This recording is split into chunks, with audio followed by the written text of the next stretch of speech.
প্রথম দিন শেষে আয়ারল্যান্ড 270 উইকেট হারিয়ে কি বলবেন? আয়ারল্যান্ড এগিয়ে গেল নাকি বাংলাদেশ এগিয়ে গেল?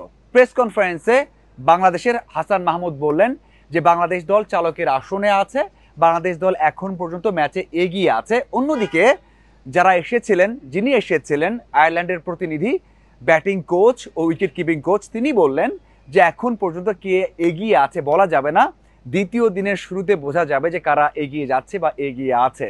দুজনের কথা দুই রকম হয়েছে, তবে পরিসংখ্যান বলছে অন্য কথা। এবং ওই যে ক্যাচ মিসগুলো হয়েছে সেটা নিয়েও হাসান মাহমুদ কথা বলেছেন। শুরু করতে চাই পরিসংখ্যান নিয়ে। এই যে সিলেটে খেলা হচ্ছে, এর আগে 4টা ম্যাচ হয়েছে, সেখানে কি বলে খুব হাই স্কোরিং ম্যাচ হয়েছে। যারা জয় পেয়েছে তারা কি খুব হাই স্কোরিং ম্যাচে জয় পেয়েছে? আমার মনে হয় না। এবং স্ট্যাট সেটাই বলছে। কি বলছে জানেন? 3টা ম্যাচ আগে ব্যাট করে জয় পেয়েছে, সেই 3টা ম্যাচে আগে ব্যাট করা দলগুলো করেছে 310, 100, 280, 282। তার মানে এই যে আয়ারল্যান্ড যে আগে ব্যাট করে 270 করলো, খুব বেশি দূরে নেই। তারা 8-10 রান করলেই কিন্তু ওই যে আগের রেকর্ডগুলোকে ছুঁয়ে ফেলবে। তার মানে তারা জয়ের মতো একটা পথ তৈরি করেছে। যদিও আগের দলগুলো স্ট্রং ছিল, সেই দলের থেকে আয়ারল্যান্ড অত এক্সপিরিয়েন্স না, স্ট্রং না, সেই দিক থেকে আমরা বলতে পারি যে না, বাংলাদেশ দল এই রেকর্ডটাকে ভাঙতে পারে। ওরা যতই রান করুক না কেন, বাংলাদেশ ব্যাটাররা ভালো করলে এই ম্যাচ জিততে পারবে। এবং দ্বিতীয় ইনিংসে অবশ্যই স্পিনাররা ভালো করবে, বোলাররা ভালো করবে, সেখানেও কিন্তু বাংলাদেশ দলের বড় একটা স্কোপ থাকবে ম্যাচে ব্যাক করার। তারপরে বলতে হয় যে ম্যাচটা কিন্তু প্রথম দিনেই বুঝিয়ে দিল আয়ারল্যান্ড যে এই ম্যাচে তারা প্রতিদ্বন্দ্বিতা করতে এসেছে, তারা জয় পেতে পারে। এবং টেস্ট যে মেজাজটা সেটা দেখিয়েছে। ওরা দ্রুত উইকেট হারায়নি, একটা উইকেট হারালে 8টা উইকেট হারায়নি।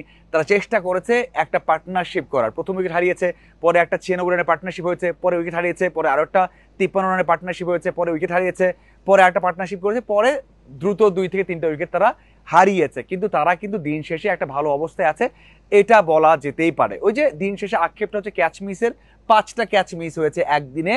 একটা একটু কঠিন ছিল মুশফিকুর রহিমের, শান্ত ইজি ক্যাচ ছেড়েছেন, মিরাজ ছেড়েছেন, তাইজুল ছেড়েছেন, সাদমান ছেড়েছেন, এবং 2টা ছিল হাফ ক্যাচ বা হাফ চান্স, সেগুলো কিন্তু নিতে পারতো, সেটা নেওয়া যায়নি। ওই ক্যাচ মিসগুলোই বড় হয়ে দেখা দিয়েছে। এবং বাংলাদেশ দল ডিসিপ্লিন বল করতে পারেনি, সেটা বলতেই হবে। যে বোলাররা বল করেছেন, এবং তাইজুল ইসলাম এখানে 2 ম্যাচে নিয়েছেন 10টার বেশি করে উইকেট, সেই তাইজুল ইসলামের কাছ থেকে ওই আগের পারফরমেন্সটা পাওয়া যায়নি। দিন শেষে তার ঝুলিতে মাত্র একটা উইকেট আমরা দেখতে পেরেছি। তো সেই দিক থেকে দিনটা খুব একটা ভালো যায়নি। যতই হাসান মাহমুদ বলুক, দিনটা ভালো গেছে। দেখুন, তাকে জিজ্ঞাসা করা হয়েছিল যে ক্যাচ যে মিস হলো এটা আপনি কিভাবে দেখেন, কারণ দিনের যদি আপনি সিনারিও বলেন, প্রথম কথাই হচ্ছে ক্যাচ মিসটা আসবে।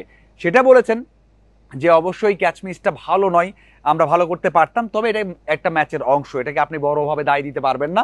এটা হতেই পারে, আমরা চেষ্টা করছি নেক্সট ম্যাচগুলোতে এটা কমে আসবে, অথবা আমরা চেষ্টা করেছি যে না হয় এরকম ক্যাচ মিস, সেই চেষ্টা তারা করছে।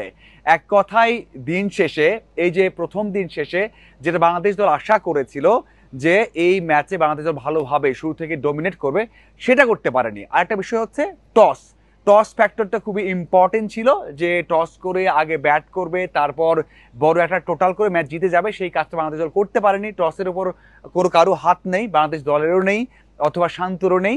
টস হেরে গেছে। অন্যদিকে সৌভাগ্যবান হয়েছে আয়ারল্যান্ড, এবং তারা সেটা কাজে লাগাচ্ছে। যদি কোনো কারণে ওরা দ্বিতীয় দিনের শুরুতে জমে যায় অথবা 50 রান পেয়ে যায়, যদিও টাফ, টেস্ট ক্রিকেটে আপনি শেষ 2 উইকেটে 50 করবেন, এটা তো অসম্ভব পর্যায়ে চলে যায়। তারপরেও যদি কোনো কারণে 30-40 রান করে ফেলে, সেটা ওদের জন্য হিউজ একটা মোমেন্টাম হবে। সেই মোমেন্টাম দেওয়া যাবে না। এবং বাংলাদেশ দল যদি দ্রুত 5 থেকে 7 রানের মধ্যে বা 10 রানের মধ্যে 2 উইকেট নিয়ে নেয়, সেটাও কিন্তু বাংলাদেশ দলের জন্য ভালো একটা অপশন হবে, এবং ম্যাচে ঘুরে দাঁড়ানোর ভালো একটা বিষয় হবে। এখন দেখার অপেক্ষা মুশফিকের দারুণ একটা টেস্ট সিরিজ, সেই টেস্ট সিরিজে কেমন করে, দ্বিতীয় দিনে মোমেন্টাম নিতে পারে কিনা, এবং দ্বিতীয় দিনটায় বাংলাদেশে করতে পারে কিনা। তাহলেই কিন্তু এই ম্যাচটাতে নিয়ন্ত্রণ নেওয়া যাবে। যেখানে হাসান মাহমুদ বললেন যে আমরা নিয়ন্ত্রণ নিয়েছি, সেটা আমার বিশ্বাস হয় না। প্রথম দিন স্টার্টে আমি বললাম, নিয়ন্ত্রণ নিতে হলে দ্বিতীয় দিনের শুরুতে অথবা দ্বিতীয় দিনে সেই কাজটা করতে হবে। পারবে কি টাইগাররা? দেখার অপেক্ষা।